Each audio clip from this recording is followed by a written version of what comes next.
Thank you for joining us on the No Grayscale podcast. I'm so excited today to have Sam and Mikey Levine at National Communications Group. Sam is the founder and president, and Mikey is the head of business development. We're going to learn all about NCG today and what you guys are doing. Thank you so much for being on the podcast today. Tell me all the things. I want to hear the origin story. I want to hear all about you guys. Please, if you don't mind, introduce yourselves and give me a little bit of information about how you got your start today. Hi, this is Sam. I'm the founder of NCG. And back in 2002, I was a manufacturing contractor with specialty in pleated skirts.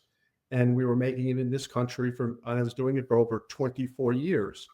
And everything was going great. And then all of a sudden, overseas and tariffs and everything that went along with the garment center, there was free trade and less tariffs. So every manufacturer started to bring everything over from Asia. So that was the beginning of the end of the garment center in this country. So at one time, I had over 420 people working for me. And, basically everything is going great. And then boom, everybody started changing the way they handle manufacturing. They were bringing us complete packages as opposed to I was just doing the pleating and making of the skirts. And so things changed. So with that, I had to change. So I ended up taking my first job in 2002 at monster.com. I don't know if you ever remember that, but that was a way of getting it. And I saw a job opening for AT&T. So I went ahead and I became a client executive for AT&T, learning the business. And I was in the call center. And I saw the way call centers were working at that time, where they were making 100, 110 calls a day. And out of that, they may get 2 opportunities, and just seemed so hard to make a living that way. So I started going and using emails as my way of getting to the customer. So I would do email blasts. And when I saw a domain name that wasn't an AOL.com or an MSN.com, I knew that they were more sophisticated. So I used to go after the email addresses that had their own domain names. So I started getting a lot of business that way, started figuring out that's the better way of going than actually calling. And so I was doing that. And then in 2004, AT&T disbanded the metro market. So they let go of everybody. So at that time, I had an education on how AT&T works and the pricing and everything goes about it. So I opened up my own solution provider representing AT&T in 2005, in May of 2005. So as I was ramping up, I was bringing ways of doing business, because now email blasting had spam filters and it started getting more difficult. Changed. So I went ahead and I started doing Google and Yahoo search engines and going to landing pages and pay per click. And I started learning and education on how to do it. And that's how I developed my business, because I would do landing pages based on different technologies that AT&T was doing, on promotions and things, just to get customers to call and basically find out what it's about. So from that, I developed my business. I got consultants that became sub-agents with me, finding it through there. And that's basically where I am now, is because I developed that whole search engine optimization through landing pages. I developed my business. The cost of that, because everybody started doing it after that. So if you know anything about pay-per-clicks, you have to be on the first page. You have to pay a lot of money as the more people are bidding against it. So it wasn't it wasn't a viable way of doing business anymore based on the cost that's developed. But by that time, everything started going in. We developed our customer base, and because we do such a good job, we maintained them through the years. So that's how I love that. So you kind of morphed with the industry. It sounds like you learned from everything you were doing and then made adjustments as you went. So you're very flexible in the way that you got started, which is very important. Exactly. So Sam, from the very beginning, kind of going way back, telecom is not something that you just stumble into, or maybe it is. I don't know. You tell us that. But how did this even become something that you were interested in learning more about? Well, I was very technical. In fact, in my business, what I was doing, I was the first to put in AutoCAD to make pleating patterns. It was an engineering style, and that was the first thing ever to do it. In fact, I don't even think they do it now.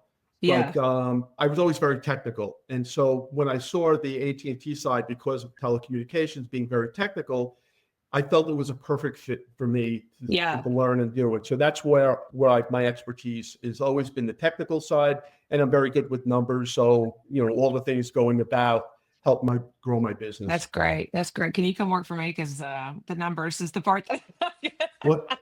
the numbers part is an area that I could use some help on. So, if you ever want to shed, I have to, hire that out for sure.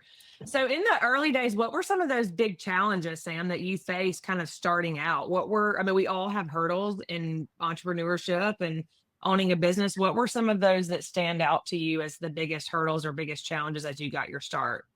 Well, you have to consider when you open up a business, and we started with one employee who I actually knew from AT&T, who's actually still with us to this day. Oh, awesome. Yeah, and I started up. I had to put the budget together to see how much money I had to utilize in order for me to start to get revenue back for commissions that are made, and it was a whole plan that was over about a year and a half that it took before I started to make a living on it. From the money that I had to put up and to basically offset everything. So Yeah. about a year and a half was the time that it started to take place where I started being on the positive side. Hmm. And and through the years, again, getting my sub-agent programs going as a master agent, Hmm. developing that, making sure one thing that the customer always has to be, even if the customer wasn't buying from us, we always treated them well. If they had an issue, we always took care of everything. Showing how to handle business billing issues and trouble tickets and all the things that come about. And when they develop a trust with you, that's Yeah. where they keep on coming back. And that's Yeah. what I always did. Yeah, that's the best referral plan is when you have good relationships and build trust. So, Mikey, you and Sam have the same last name, so I think that it's fair to say that you are related. How have your roles as a family-run business, which I love that. I think that passion to do business together is something that's really hard to find and unique. How have your roles in the business shaped the way that you build and lead the business today? Yeah. And by the way, it's a big coincidence. We're not related at all. Yeah. I'm kidding. So We just look similar, and I have a beard. that's right. That's right. No, I but love that though.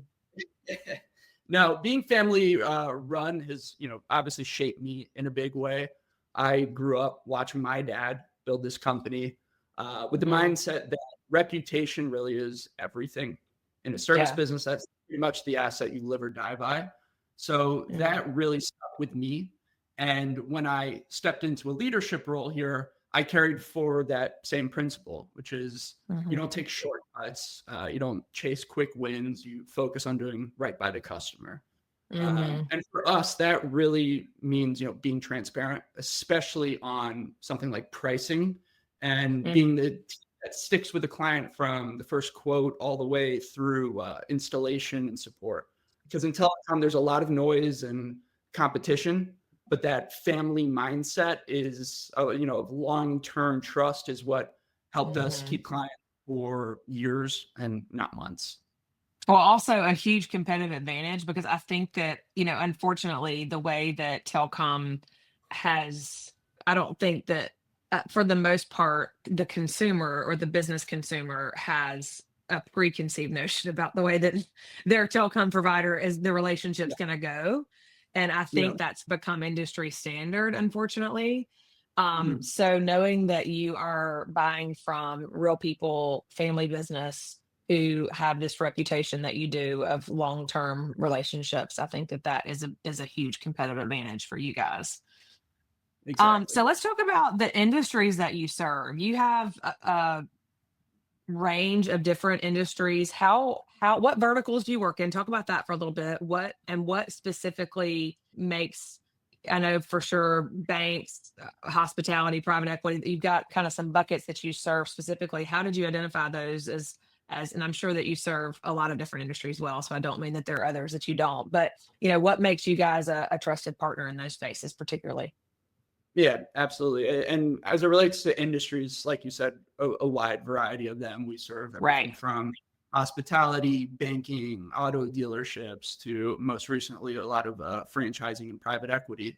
But our growth into those different industries happened pretty organically. I'd love to say there was some genius analysis that you don't have to. You don't have to. Yeah, don't reveal the secrets. That's right. Yeah, exactly. Yeah, but in banking and hospitality and auto dealerships, it really started with Sam, and it started with word of mouth. And we would do a great job for a hotel group, let's say, and next thing you know, a dealership or a bank calls us saying, we heard what you did for them. Can you do that for us? Over time, those referrals turn into, decade-long relationships. And with that comes a deep understanding of what each industry values and how they operate. But franchises and private equity, those were a bit different. Those were definitely more strategic.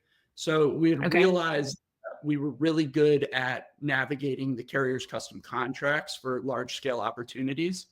And with private equity, you've got dozens, if not hundreds of portfolio companies. So it makes sense to leverage that buying power from the top and then cascade pricing and support across the whole entire portfolio, which is the same idea with franchising. One master agreement can benefit hundreds of franchisees.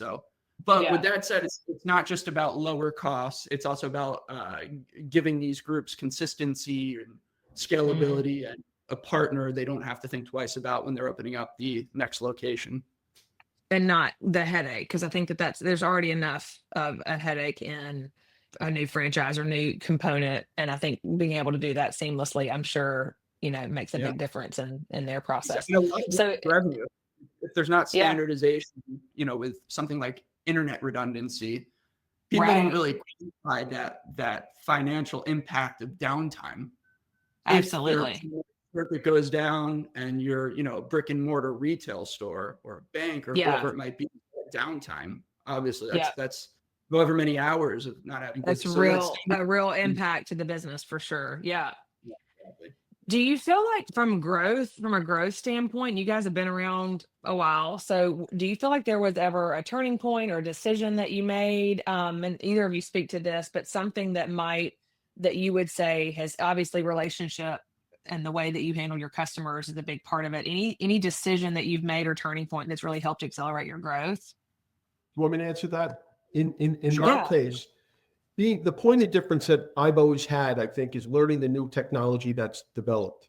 So to give you an example, like networks originally had frame relay. Then after frame relay became what they called private network transport, which is AT&T's vernacular for an MPLS network. And then they had another type of MPLS network. And then SD-WAN became very popular. And always being on top of every technology and not being afraid to learn about it and to utilize it. And that became my point of difference over everybody else. So we were probably one of the few that started in doing a MPLS and getting customers to change over from frame. But now it's SD-WAN is the new word. And that's always been what I felt is very important. Constantly know two things. One is the technology, and the other is if there's any promotions or anything out there that we're not aware of, we always try and make sure that we're on top of the price points, the promotions, and everything that's available to offer the customer. Yeah, I was about to ask what's made you keep that competitive edge, but it sounds like staying on innovation and price is a big part of it. Yeah. What were you saying, Mikey? I would say that's definitely the technical. You could tell who's more technical and who's more business.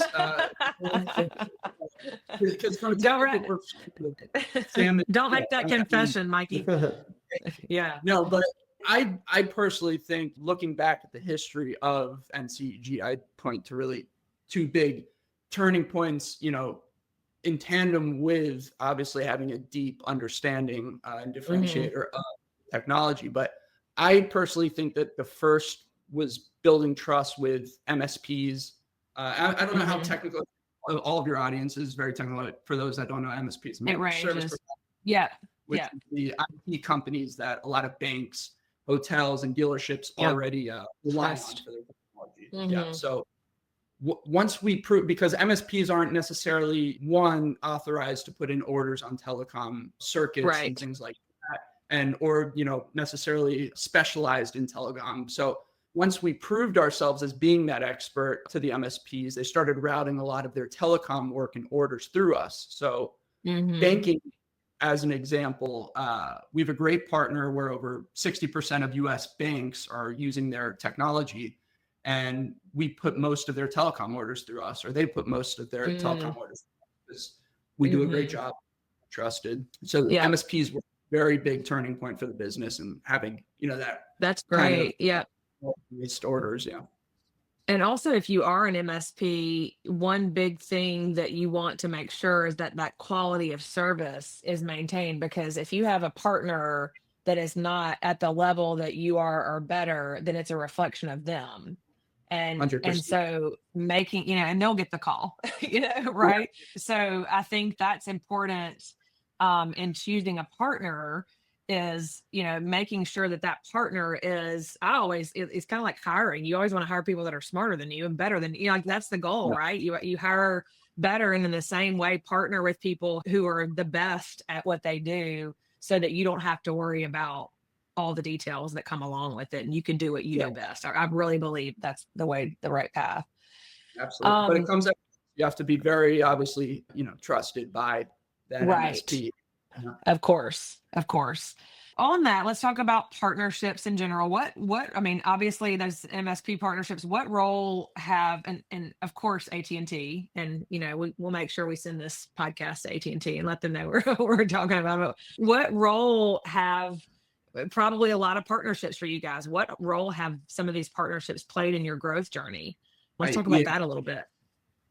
I would say partnerships is quite literally everything to us. So our partnership with AT&T, right? The vendors, the MSPs, that is the sole reason our business exists. It's what fuels our growth, and it's what gives us an actual product to sell. So if it weren't for our partners, I think we'd have to pick another business idea. Different business model. That's right. Different business model.